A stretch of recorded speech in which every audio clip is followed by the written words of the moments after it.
짧고 굵고 명쾌한 이 정치 분석 시간입니다. 직설 시간인데요. 정두원 전 의원 모셨습니다. 어서 오십시오. 네, 안녕하세요. 네, 또 한 분을 소개해드려야 되는데 서가번 전 의원을 소개해드려야 되는데 도로 사정 때문에 헬레벌떡 계단으로 올라오고 계시다고 합니다. 약 1, 2분 뒤에 인사 나누도록 하고. 네. 정두원 전 의원께 먼저 여쭤봐야 될 것 같은데요. 네. 조금 전에 청와대에서 발표를 했습니다. 고위공직자 임용 배제 5대 원칙 기억하시죠? 네. 여기에다가 2개를 추가했습니다. 예. 음주운전, 성 관련 범죄 이력. 예. 이 2가지를 추가해서 앞으로 확실하게 적용하겠다고 발표를 했는데 어떻게 평가하십니까? 좀 어처구니가 없네요. 왜요? 이제 인사가 다 끝나니까 발표를 했어요.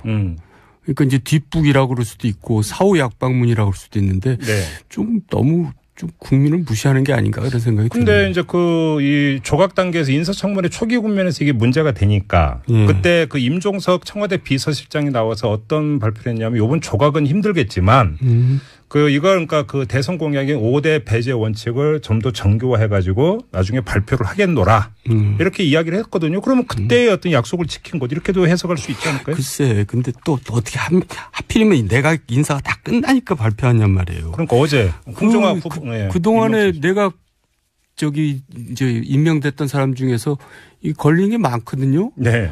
그건 어떡하죠?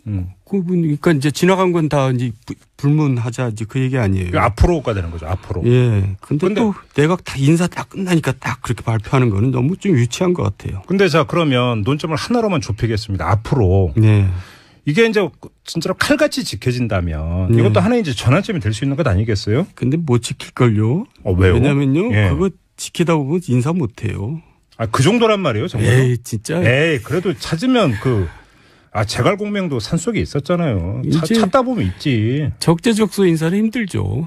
그 능력도 중요한 건데. 네. 뭐 그냥 아무 흠이 없는 사람 고르다 보면 능력에 있어서는 문제가 많이 생기겠죠. 그래요? 네. 그러니까 뭐 매사가 이렇게 칼로 무 자르듯이 이렇게 딱 그렇게 일을 해서는 부작용이 생기죠. 근데 정말로 그러니까 이제 5대 원칙이 아니라 이제 7대 원칙이 됐는데 7대 원칙에 하나라도 안 걸리는 사람이 없다라고 하는 건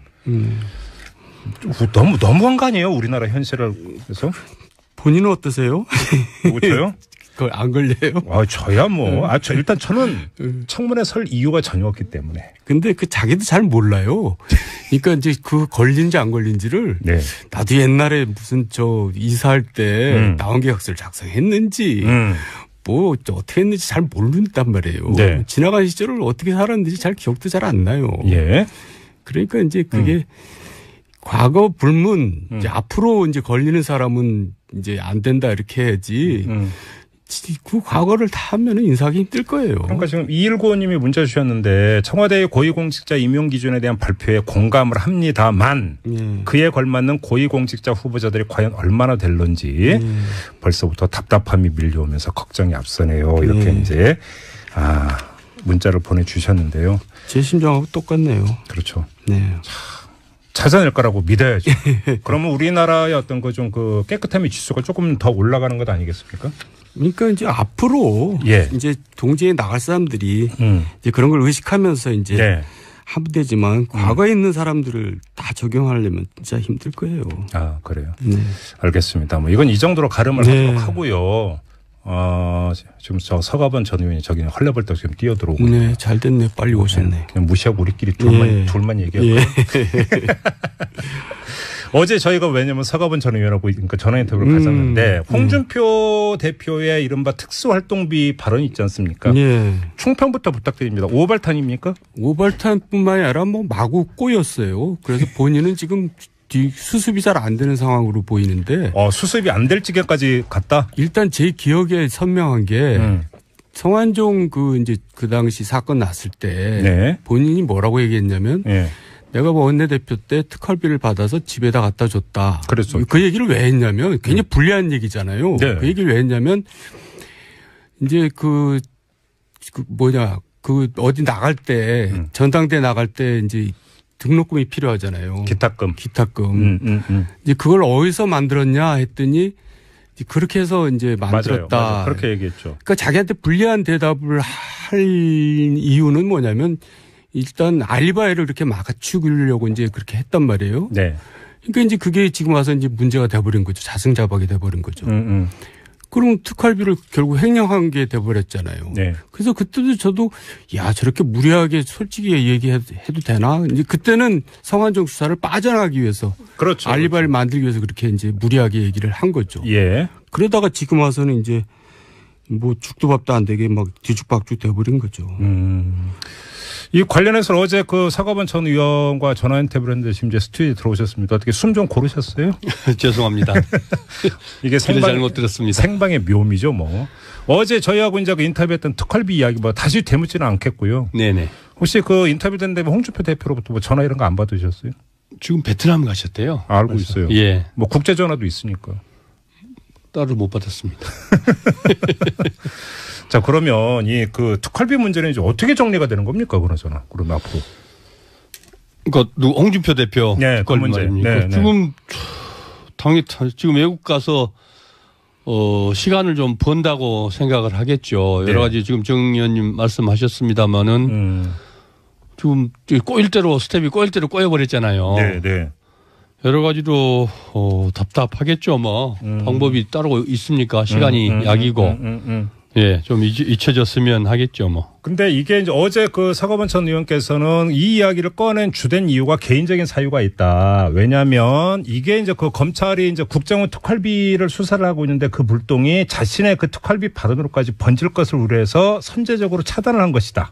사과반 전 의원은 어제 이렇게 분석을 했는데요. 정도원 의원님, 이런 분석 공감하세요? 물론 그렇겠죠. 그래요? 이제 특활비가 이제 이슈가 되니까 자기가 정리한다고 하면서 그게 이제 오히려 정리가 안 되고 더 복잡해진 것 같은데. 그러니까 나에 대해서까지 수사하면 안 되라고 하는 그 바탕의 메시지를 이렇게 깔려고 했는데. 그러니까 이제 첫 단추를 잘못 끼니까 그렇게 된 거죠. 그 당시에 특활비를 그렇게 해명한 게 이제 결국은 이제 해결이 안 될 겁니다. 본인이 어쨌든 책임을 져야죠. 그래요? 예. 그러면 그 검찰 수사까지 갈 수도 있다고 보시는 겁니까? 지금 누가 또 고발하겠죠? 횡령죄로. 고발이 들어갈 테니까 제3자가 고발할 수도 있는 거니까 고발 같은 경우. 사과반 전 의원도 그렇게 이미 그러니까 왜냐하면은 법무부 검찰 특활비는 가장 잘 아는 분이잖아요. 그렇죠. 본인도 검사 출신. 검사했고 또 뭐 본인 그 모래시계 검사로 그 모래시계 검사로 이름을 냈고 또 좋은 이미지를 구축해서 정치에 들어왔지 않습니까? 거기에 대한 모래시계 검사는 자기가 얘기한 거죠. 어쨌든요. 송진아 씨는 그거에 대해서 그거를 지금 상납이라고 얘기하는 것은 어불성설이죠. 사실 검찰의 특활비도 여러 가지로 지금 제도적으로 정비할 거는 맞아요. 그러나 그게 국정원의 박근혜 대통령에 대한 청와대에 대한 상납과 검찰 법무부의 이 특활비를 일체화시켜서 그렇게 공격하는 것은 다른 이유가 하나도 없죠. 홍 대표 그러고 난 다음에 지금 새누리당도 뭐 그렇게 밀고 가고 있는데. 근데 단순하게 자 그러면 홍준표 특활비에 대한 검찰 수사가 시작이 된다고 가정을 하죠. 그럼 거기서 끝나겠습니까? 국회 특활비 전체로 갈 수도 있지 않습니까? 다르지 않습니까? 이게 왜냐하면은 사적으로 문제는 특활비 제도적 개선을 해야 되는 건 맞지만은 이 지금의 특활비 사용 문제는 어제 오늘이 아닌데 특활비가 지금의 문제는 이게 그 공적으로 최소한 공적으로 사용하지 않고 사적으로 지금 그 유용했다는 거 아니겠습니까? 유용하고 또 뭐 이 뇌물로 유용하고 뭐 그랬다는 추정 아니겠습니까? 그런 문제지. 그 각각의 해당 기관에서 특활비를 사용한 것을 다 위법한 행위로 그렇게 보는 것은 무리가 있죠. 정도원 의원님 어떻게 보세요? 근데 국민들은 굉장히 혼란스러울 것 같아요. 어떤 그러니까 이제 점에서? 자유한국당에서 그렇게 주장하니까 그것도 그렇네. 뭐 이제 어쨌든 특활비가 영수증이 필요 없는 돈인데 그래도 공적인 목적으로 써야 되는 건 분명한 사실이잖아요. 그런데 그게 이제 경계가 분명하단 말이에요.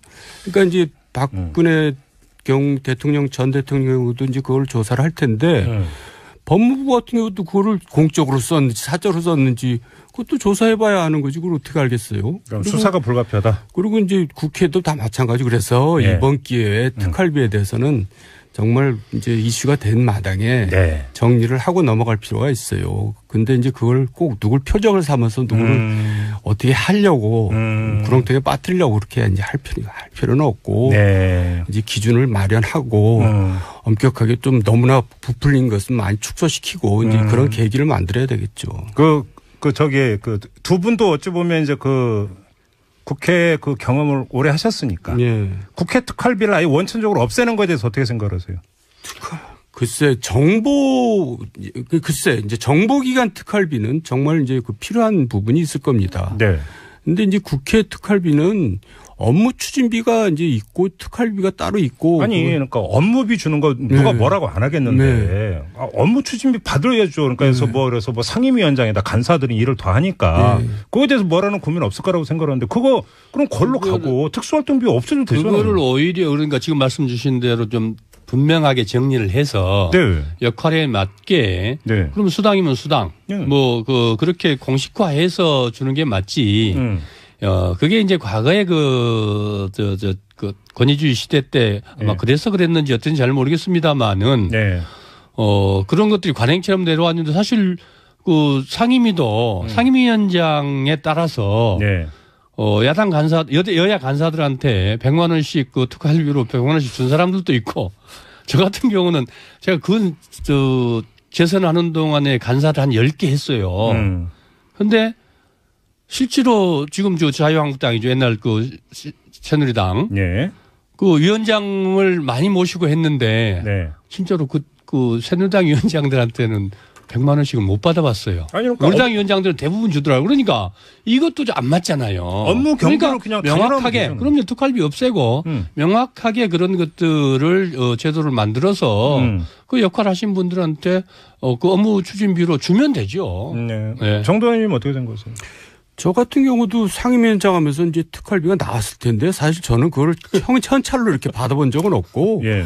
이제 통장으로 위원회 선무가 이제 돈을 쓰는데 거기서 섞어서 썼겠죠. 그러니까 위원회별로 선무가 있습니까? 그러니까 제가 이제 600만 원 정도 나온 것 같은데 600만 원을 받아서 예. 제가 그걸 쓴 게 아니라 예. 그냥 자기네들이 이제 알아서 이제 비용 처리를 하면서 썼겠죠. 그러니까 구분이 애매해요. 그러니까 이번 기회에 정리할 필요는 있어요.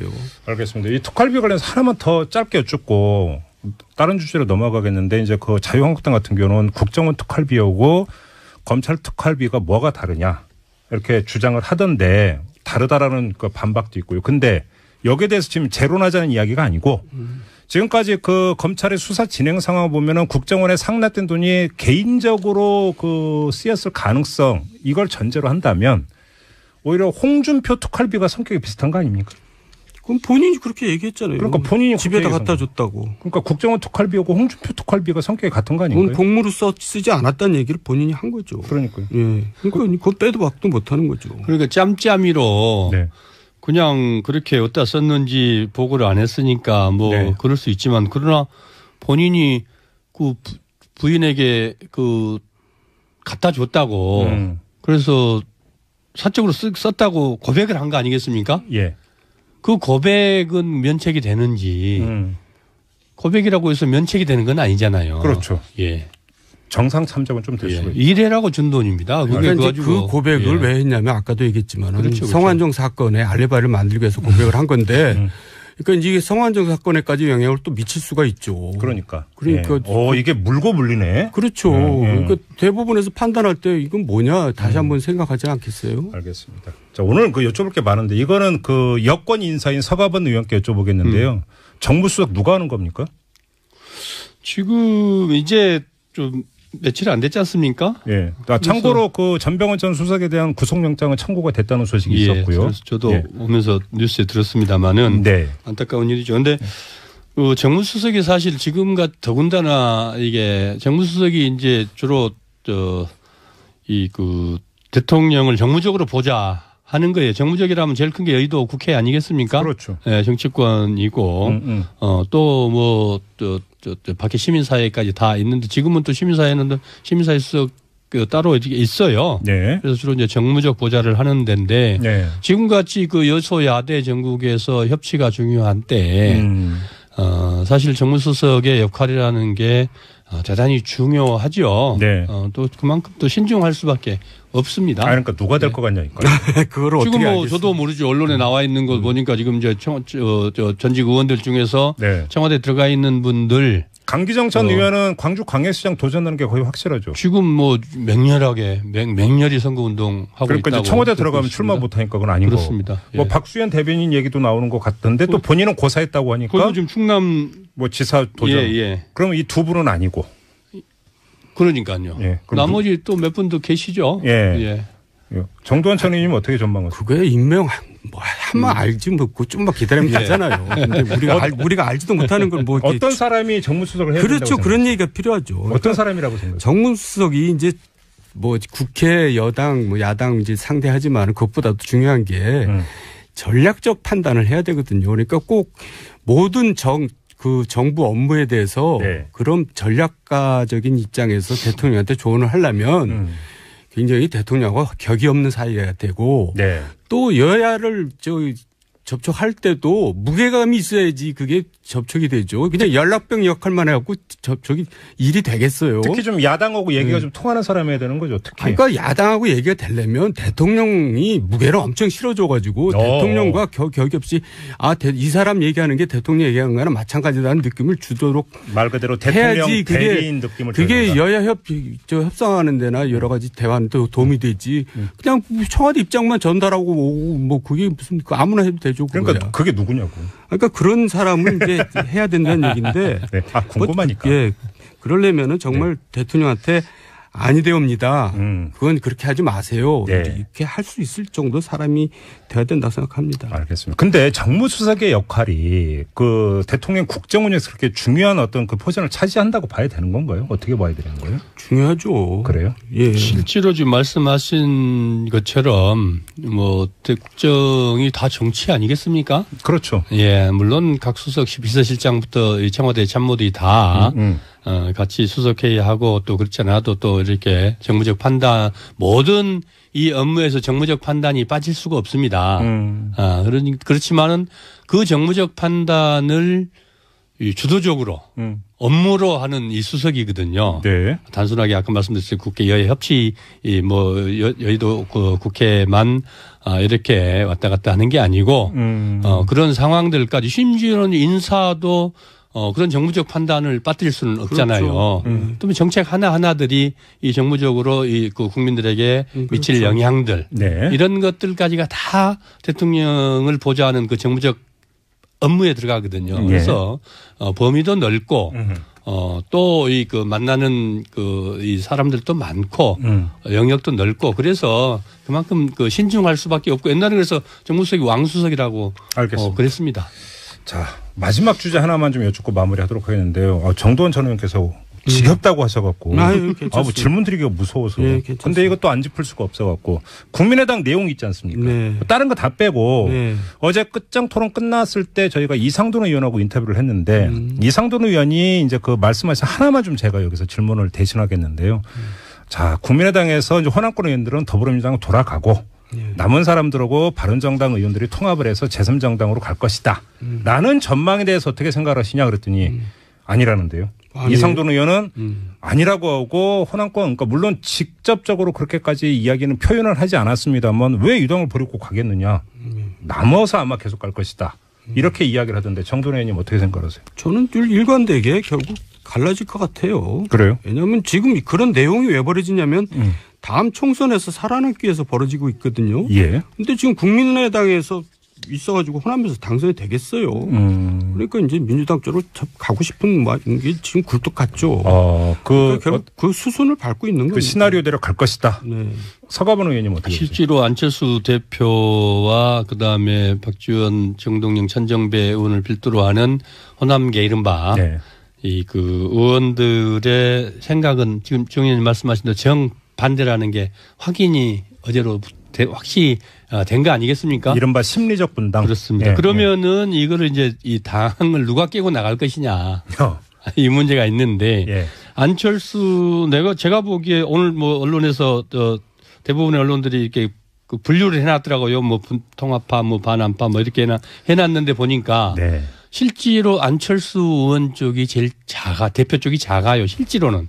왜냐하면 그 안에 몇 명 7명인가 있던데 비례대표 빼놓고 나면 지역구 의원들은 뭐 또 호남 분들 2분밖에 안 보이더라고요. 네. 근데 그 2분조차도 마지막 순간 선택을 어떻게 할 것인지 저는 뭐 궁금하고 나머지 또 2분 있는데 그분들도 뭐 실제로 어떤 선택을 할지 잘 모르겠고요. 네. 그렇기 때문에 결국은 안철수 대표 생각대로 그렇게 갈 수 있을까?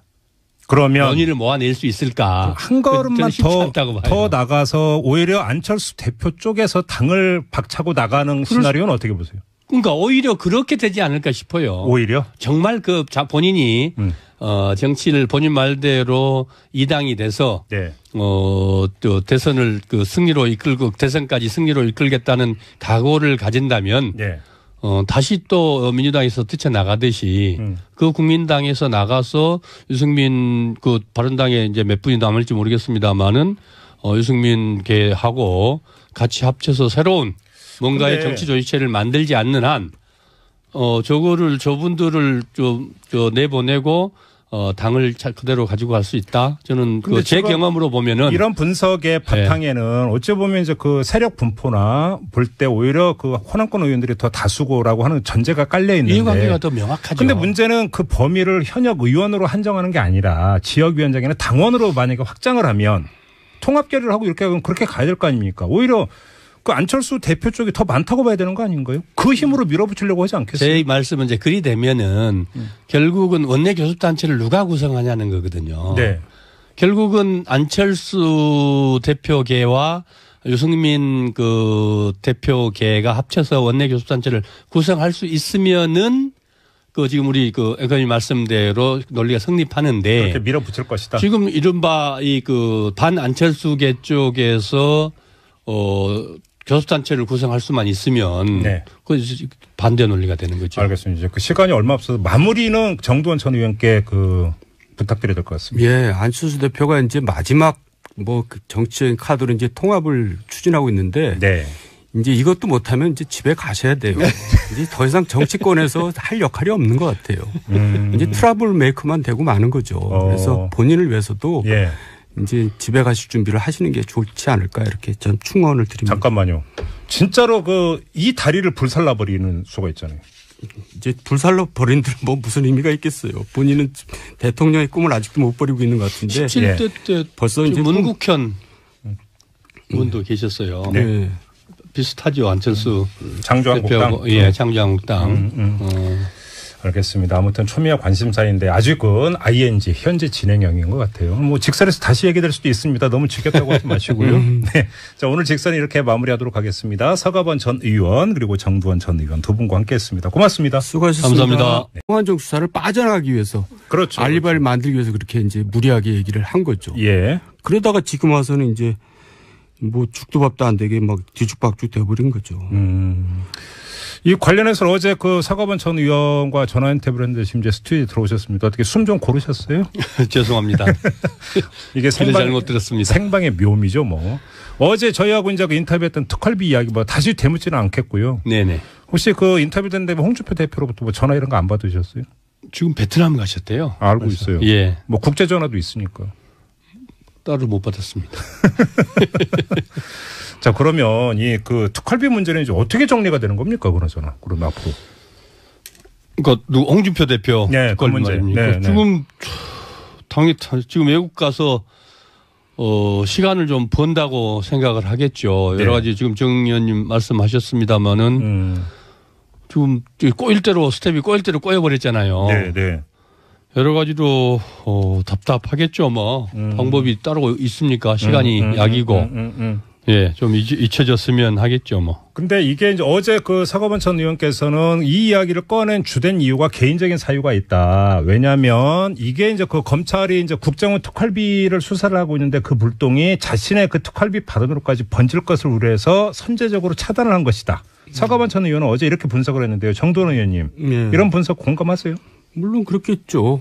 그래요? 이제 특활비가 이제 이슈가 되니까 자기가 정리한다고 하면서 그게 이제 오히려 정리가 안 되고 더 복잡해진 것 같은데. 그러니까 나에 대해서까지 수사하면 안 되라고 하는 그 바탕의 메시지를 이렇게 깔려고 했는데. 그러니까 이제 찾아낼 거라고 믿어야죠. 그러면 우리나라의 어떤 그 좀 그 깨끗함의 지수가 조금 더 올라가는 것 아니겠습니까? 그러니까 이제 앞으로 이제 동지에 나갈 사람들이 이제 그런 걸 의식하면서 이제 하면 되지만 과거에 있는 사람들을 다 적용하려면 진짜 힘들 거예요. 아, 그래요? 알겠습니다. 뭐 이건 이 정도로 가름을 하도록 하고요. 지금 저 서가번 전 의원이 저기 헐레벌떡 지금 뛰어들어오고. 네, 잘 됐네. 빨리 오셨네. 그냥 무시하고 우리끼리 둘만 얘기하고. 어제 저희가 왜냐면 서가번 전 의원하고 그러니까 전화 인터뷰를 가졌는데 홍준표 대표의 이른바 특수활동비 발언이 있지 않습니까? 충평부터 부탁드립니다. 오발탄입니까? 오발탄뿐만이 아니라 뭐 마구 꼬였어요. 그래서 본인은 지금 수습이 잘 안 되는 상황으로 보이는데. 수습이 안 될 지경까지 갔다? 일단 제 기억에 선명한 게 성완종 그 당시 사건 났을 때 본인이 뭐라고 얘기했냐면 내가 뭐 원내대표 때 특활비를 받아서 집에다 갖다 줬다. 그랬죠. 그 얘기를 왜 했냐면 굉장히 불리한 얘기잖아요. 그 얘기를 왜 했냐면 이제 어디 나갈 때 전당대 나갈 때 이제 등록금이 필요하잖아요. 기탁금. 이제 그걸 어디서 만들었냐 했더니 그렇게 해서 이제 만들었다. 맞아요. 그렇게 얘기했죠. 그러니까 자기한테 불리한 대답을 할 이유는 뭐냐면 일단 알리바이를 이렇게 막아치우려고 이제 그렇게 했단 말이에요. 그러니까 이제 그게 지금 와서 이제 문제가 돼버린 거죠. 자승자박이 돼버린 거죠. 그럼 특활비를 결국 횡령한 게 돼버렸잖아요. 그래서 그때도 저도 저렇게 무리하게 솔직히 얘기해도 되나? 이제 그때는 짧고 굵고 명쾌한 이 정치 분석 시간입니다. 직설 시간인데요. 정두원 전 의원 모셨습니다. 어서 오십시오. 네, 안녕하세요. 네, 또 한 분을 소개해드려야 되는데 서가번 전 의원을 소개해드려야 되는데 도로 사정 때문에 헬레벌떡 계단으로 올라오고 계시다고 합니다. 약 1, 2분 뒤에 인사 나누도록 하고 정두원 전 의원께 먼저 여쭤봐야 될 것 같은데요. 조금 전에 청와대에서 발표를 했습니다. 고위공직자 임용 배제 5대 원칙 기억하시죠? 여기에다가 2개를 추가했습니다. 음주운전, 성 관련 범죄 이력. 이 2가지를 추가해서 앞으로 확실하게 적용하겠다고 발표를 했는데 어떻게 평가하십니까? 좀 어처구니가 없네요. 왜요? 이제 인사가 다 끝나니까 발표를 했어요. 그러니까 이제 뒷북이라고 그럴 수도 있고 사후 약방문이라고 그럴 수도 있는데 좀 너무 좀 국민을 무시하는 게 아닌가 그런 생각이 근데 드네요. 이제 이 조각 단계에서 인사청문회 초기 국면에서 이게 문제가 되니까 그때 그 임종석 청와대 비서실장이 나와서 어떤 발표를 했냐면 이번 조각은 힘들겠지만 그러니까 그 대선 공약인 5대 배제 원칙을 좀 더 정교화해가지고 나중에 발표를 하겠노라 이렇게 이야기를 했거든요. 그러면 그때의 어떤 약속을 지킨 것 이렇게도 해석할 수 있지 않을까요? 글쎄, 근데 또 어떻게 하필이면 내가 인사가 다 끝나니까 발표하냔 말이에요. 그러니까 어제 홍종학 그 동안에 내가 이제 임명됐던 사람 중에서 이 걸린 게 많거든요. 그건 어떡하죠? 그러니까 이제 지나간 건 다 이제 불문하자 이제 그 얘기 아니에요. 앞으로가 되는 거죠. 앞으로.